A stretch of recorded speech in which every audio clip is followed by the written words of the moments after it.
नमस्कार, मैं हूं आपके साथ मयंक। देखिए, एक बड़ी खबर आ रही है। चीन ने ईरान की मदद के लिए समंदर में उतार दिए हैं कई जहाज़। ऐसी खबर पहले भी आई थी और इस पे हमने वीडियो भी बनाया था और ये बताया गया था कि मिसाइल बनाने का जो सामान है, जो केमिकल है, मटेरियल है, वो चीन से ईरान पहुंच रहा है। और उस समय बताया जा रहा था कि 2000 टन से ज़्यादा सोडियम परक्लोरेट जो है वो जहाज़ों में लाद कर चीन से ईरान पहुंचाया जा रहा है। ये वो मटेरियल है जिससे मिसाइल बनाई जाती है।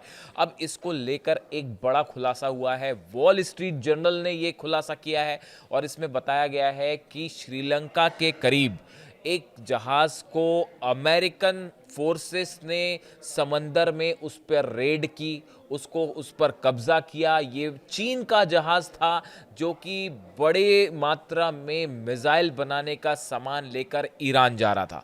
देखिए, United State forces raided a cargo ship travelling from China to Iran. US military personnel boarded the ship several hundred miles from Sri Lanka, according to the report on Friday. It was the first time in several years US forces had intercepted cargo traveling from China to Iran, according to the newspaper. ये खबर जो wall street journal में है, इसके मुताबिक एक जहाज था जो श्रीलंका के करीब था। ये जहाज चाइना से चढ़ा था और ईरान जा रहा था और इसमें बड़ी संख्या में, बताया जाता है बड़ी मात्रा में जो था वो सामान था जिससे मिसाइल्स बनाई जाती है। ये जानकारी मिलती है अमेरिकन एजेंसीज को। उसके बाद अमेरिका ने कई सालों बाद ये एक्शन लिया और अमेरिका की जो नेवी है, चॉपर्स हैं, उन्होंने उस जहाज़ को कॉर्नर किया और उसको अपने कब्जे में लिया। जो सोर्सेज से जानकारी मिली, the seized material potentially useful for Iran conventional weapon, इस तरह की बात कही गई कि उसमें जो जहाज़ में सामान था वो मिसाइल बनाने का सामान था। देखिए, ऐसी ही अभी जो एक हाल ही में खबर थी, आपने सुनी होगी कि वेनेजुएला के पास जो एक ऑयल टैंकर पकड़ा गया है, उसको लेकर भी चाइना ने सख्त प्रतिक्रिया दी थी। यानी आप देखिए, समझने की कोशिश इस बात को लेकर, दो चीज़ें हैं, खबरें दो हैं।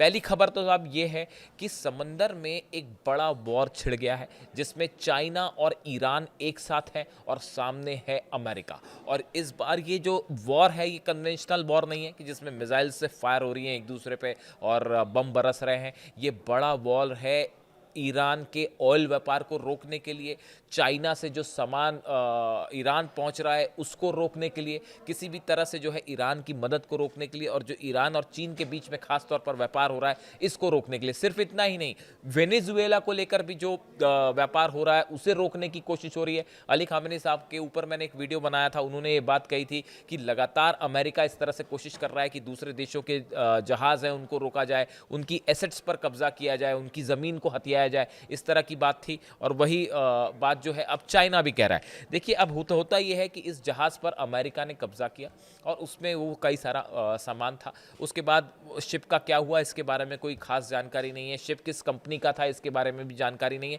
बस इतना तय है कि ये चाइना से जा रहा था ईरान के लिए।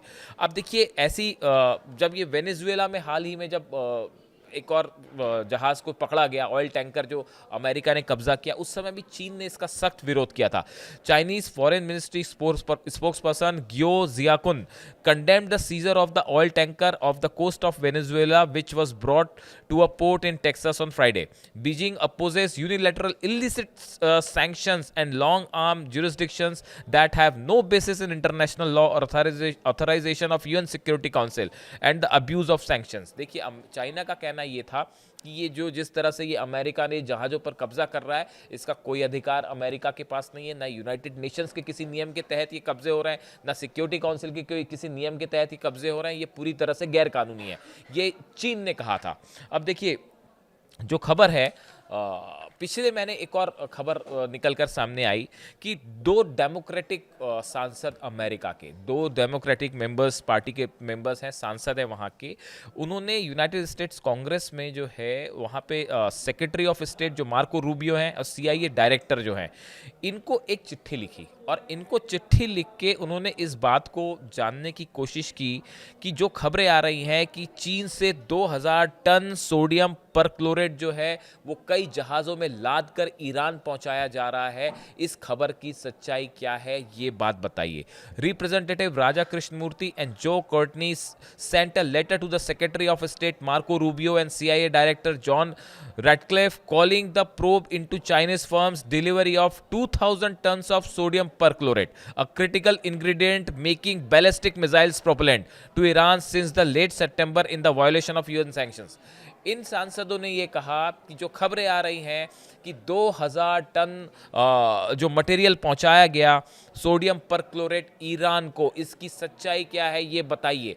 यानी इस खबर पर मुहर है। देखिए, हमने सबसे पहले ये वीडियो बनाया था कि बड़ी संख्या में चीन से जहाज पहुंच रहे हैं ईरान की तरफ, जिसमें बारूद लगा हुआ है। अब ये जो सोडियम परक्लोरेट है, ये सीधा सीधा इस्तेमाल नहीं होता मिसाइल बनने से, लेकिन इससे पोटेशियम परक्लोरेट बनाया जाता है और उसका इस्तेमाल होता है मिसाइल बनने में, मिसाइल का फ्यूल बनाने में। यानी ये मटेरियल जो चाइना से ईरान पहुंच रहा है, इस मटेरियल को प्यूरिफाई करके इसमें कुछ केमिकल परिवर्तन करके इसका इस्तेमाल होता है मिसाइल्स का सामान बनाने में, उसकी बारूद बनाने में। उसके लिए जो सरल शब्दों में मैं बारूद कह रहा हूँ, जो मटेरियल होता है, जो सॉलिड फ्यूल होता है, उसको बनाने में इस्तेमाल होता है।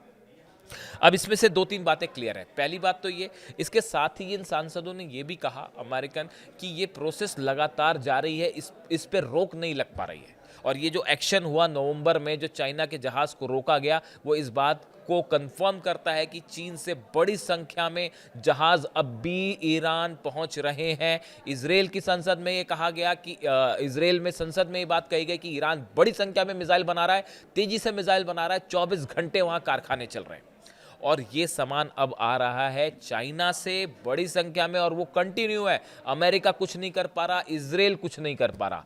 और ये जो एक्शन हुआ, एक जहाज को रोका गया, ऐसे सैकड़ों जहाज है जो पहुंच रहे हैं, जो एजेंसीज की तरफ से खुफिया जानकारियां सामने आ रही है। यानी ईरान और चीन का ये मिसाइल को लेकर जो कोऑपरेशन है, इसने इजराइल की नींद उड़ा दी है, इसने अमेरिका की नींद उड़ा दी है। और ये जिस मात्रा में मिसाइल्स बन रही हैं, जिस तरह की खबरें आ रही हैं, वो आने वाले समय में आप देखें कि ये भी कहा जा रहा है, कुछ एक्सपर्ट्स का कहना ऐसा है कि हो सकता है आने वाले समय में ईरान जो है वो इतनी मजबूत स्थिति में पहुंच जाए कि उसके बाद इजराइल शायद हमला ही ना कर पाए ईरान पर। और जो पिछली बार की 12 दिन की जंग में जो हाल था, उस समय जो मिसाइल प्रोडक्शन हो रहा था, उससे अब कहीं ज़्यादा तेजी के साथ मिसाइल प्रोडक्शन हो रहा है और बड़ी मात्रा में मटेरियल सप्लाई हो रहा है चाइना से। और ये एक ऐसी खबर है जिसको लेकर अमेरिकन सांसद लगातार सवाल उठा रहे हैं। देखिए, अब ये कोई ऐसी हवाई बात नहीं रह गई। अमेरिका के जो सांसद हैं, कांग्रेसमैन हैं, वो अब पूछ रहे हैं वहाँ के सेक्रेटरी ऑफ स्टेट से, मार्को रूबियो से, CIA डायरेक्टर से कि भैया इस पे जानकारी बताइए कि हकीकत क्या है, इसे कैसे रोकोगे आप।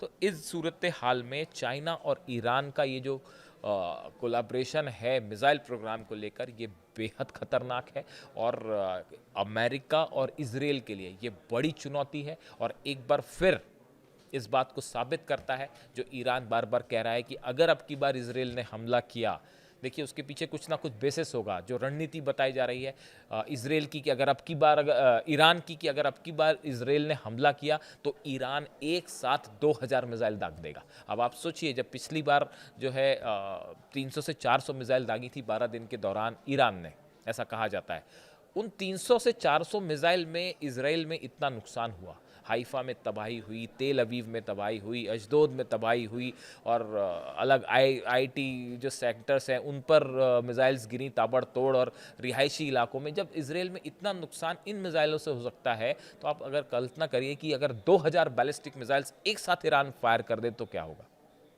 और जिस तरीके से पिछले कुछ समय में जिस स्पीड के साथ ईरान ने ICBM बनाने की बात हो, चाहे मिसाइल रेंज बढ़ाने की बात हो, मिसाइल्स में जो है AI टेक्नोलॉजी इस्तेमाल करने की बात हो, ये इस बात को बताता है कि ईरान का मिसाइल प्रोग्राम एक तेज़ी से एडवांस लेवल पर आगे बढ़ रहा है, जिसे रोकना अब अमेरिका और इजराइल के लिए एक टेढ़ी खीर है। इससे जुड़ा जो भी अपडेट होगा आप तक पहुँचाएंगे। Thank you so much.